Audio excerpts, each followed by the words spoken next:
What's going on, guys? Mickle here, and in this video I am bringing you new evidence in the Ripple SEC case that is going to show you that the SEC is absolutely stuck in a web of its own lies, and they will need to settle this case to get out of it. In this video, I also really want to make it clear what the purpose of this lawsuit was and why it was filed against Ripple to start with. For those of us who follow the fundamentals of XRP, we understand that Ripple and XRP are both going to be behemoths in transforming the current financial system to a new one built directly into the internet. In this video, I'm going to show you why Ripple will be one of the most valuable companies in the entire world, and it would make zero sense for the SEC to try to destroy them. If you guys are new to this channel or come here all the time, make sure you like and subscribe, and let's jump right into it.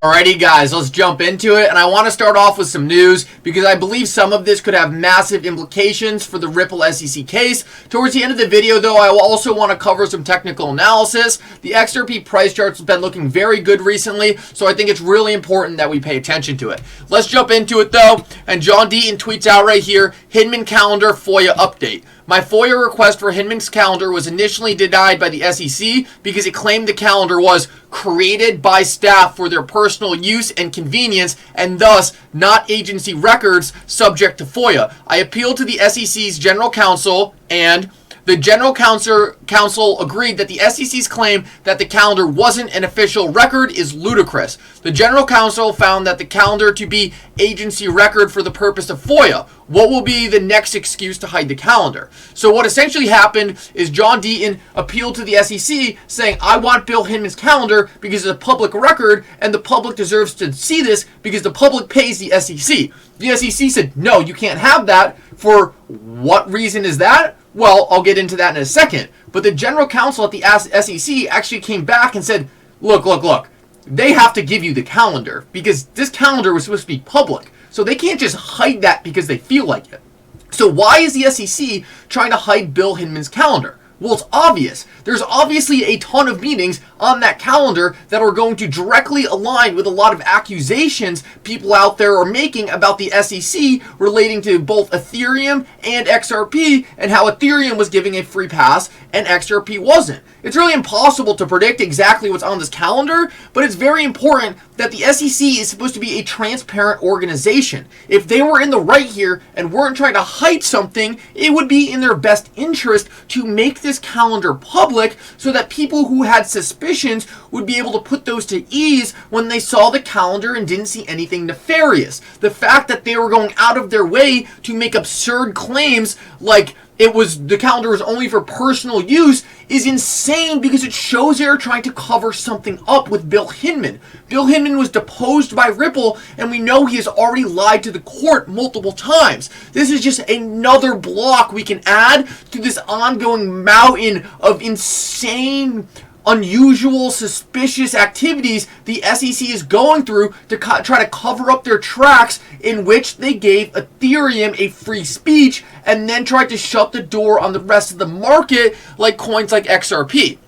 Let's keep going, and we know one thing is for sure is that the SEC is trying to take back the statements it made on Ethereum. We can see right here, talking to congressmen, they said, your letter also asks, and I agree with certain statements concerning digital tokens in Director Hinman's June 2018 speech. And this letter right here was made by the SEC commissioner. So what we see right here is one commissioner, the head of the SEC, Jay Clayton, referencing a speech made by Bill Hinman to a congressman and saying, I agree with everything here. We should make these rules market standard so that everyone can understand them. So that was a general practice back in 2018, and we can see all over the SEC websites, they were citing William Hinman's speech and saying, if you want to have a token sale, go to this speech and take a look at some of the ideas that William Hinman was saying, and then you could use this to give yourself guidance. This all makes sense, and it was actually a very progressive step by the SEC.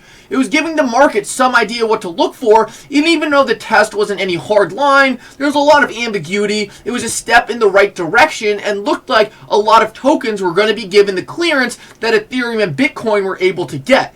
Yet that was not the case, and this is where things get really bad. What the SEC did was they only gave the clarity to Bitcoin and Ethereum, and then when anyone else tried to use the speech as guidance, they claimed it was just a personal opinion, and that speech really didn't hold any weight. But what we can see right here is it wasn't just a personal opinion, because the SEC itself were citing the speech as a way that projects should look at how to become a non-security. The SEC was taking credit for Bill Hinman's words and using it to give advice to the market. Yet, now what the SEC is doing in the Ripple case is trying to take this action, take these things they said, and pull it away. For the reason being that they know if it is in fact the case that the advice they gave back in 2018 was given by the SEC, which it was, it will destroy their case against Ripple and XRP. The SEC is stating there is no action that it took to say Bitcoin is a security, Ether is not a security. And the reason they're saying this is because they know if they did in fact say this back in the day, then there is no reason anyone in their right mind would have thought XRP was a security. The SEC understands the hole they dug themselves into, and the only way they think they can get out of it is to rip it all away and change the rules on the fly. But why is all this happening, and why would the SEC file this lawsuit with all these holes in it, evidence that they almost cannot win with? Are their lawyers horrible? Do they have no idea what's going on? Or was there something larger at play? And this is kind of a concept I want to quickly take you guys on and just show you why it's possible that this lawsuit was not set up to beat Ripple, it was set up to bring clarity to the market. So let me play you this clip right here by Darren Moore, because I thought this was a super good little segment he had. So Jay Clayton writes an article for the Wall Street Journal, the same Jay Clayton that ended up suing Ripple, and he used to work for the SEC. So Jay Clayton writes an article, America's Future Depends on Blockchain, which I'm not going to read the whole article, but basically what he talks about is that the U.S. needs to get on board with this technology is real, and it's a matter of national security. They need to move forward. So it's always interesting to me that Jay Clayton does this when he's leaving, and it falls right into Gary Gensler's lap. Gary Gensler has run simulations on this exact type of scenario with China taking over as world reserve currency with their digital yuan. And in those simulations, Gary Gensler knows the problems just like Jay Clayton knows the problems. Now, for Bank of America to get money into Peru, what needs to happen? Bank of America can't just use XRP, right? There needs to be regulatory clarity, and that's what I think this lawsuit's about, is to give XRP the non-security clarity that it needs. I could not agree with this more. What we see happening right now is the blockchain industry is being dominated by companies all over the world that are not inside the US. 94 out of the top 100 blockchain projects are built on Ethereum, which is technically not a US-based project. Ripple is a US-based company. XRP is a US-based token.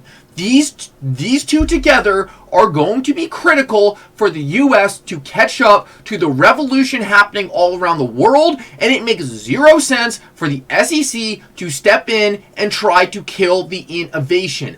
Banks all over the US, payment providers need Ripple, they need XRP, or the US is going to lose access to the next generation internet built on a financial system. The SEC is not going to kill this because higher up agencies would not let that happen. The Fed is working with Ripple, and we have seen Ripple with all kinds of different massive banks all over the world. Ripple is on the list for almost 60% of the top 100 banks, and so the US is not going to go out of their way to kill their only shot at becoming a major player in a next generation financial system. What does need to happen is XRP needs clarity so that companies all over the world know what they are getting into when they start using XRP.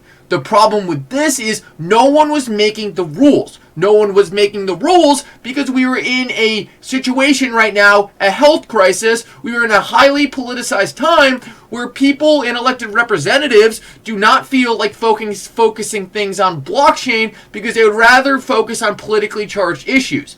The thing is the only way that we could get this clarity, though, that the banks needed was through some kind of rulemaking process. That is the court case we are watching play out in front of us. And I see people all the time, and I just want to address this quickly. If this is the case, why was it extended? Why was this?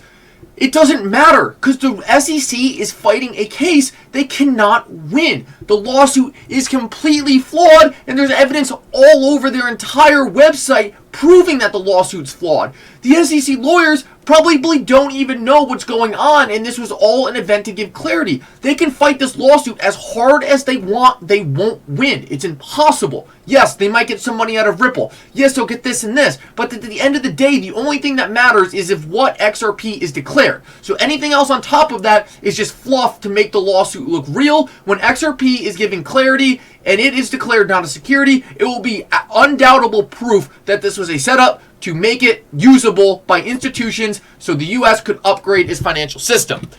Next, and finally, let me show you this chart right here. This is the XRP price chart, and I just want to say right now, we are getting a decent pullback right now, kind of falling back down to the mid-level of this triangle. I've talked about the last couple of weeks. I expect we kind of trade sideways before we move to the top of this range. Hopefully this aligns with clarity. We explode to the upside, new all-time highs. We're all rich. Boom. Guys, I know this technical analysis was pretty quick. I kind of got it a little longer in the information than I wanted it to. I'll put out a new video on this later in the week or something. Thank you so much for coming. Make sure you like and subscribe. It helps me out so much.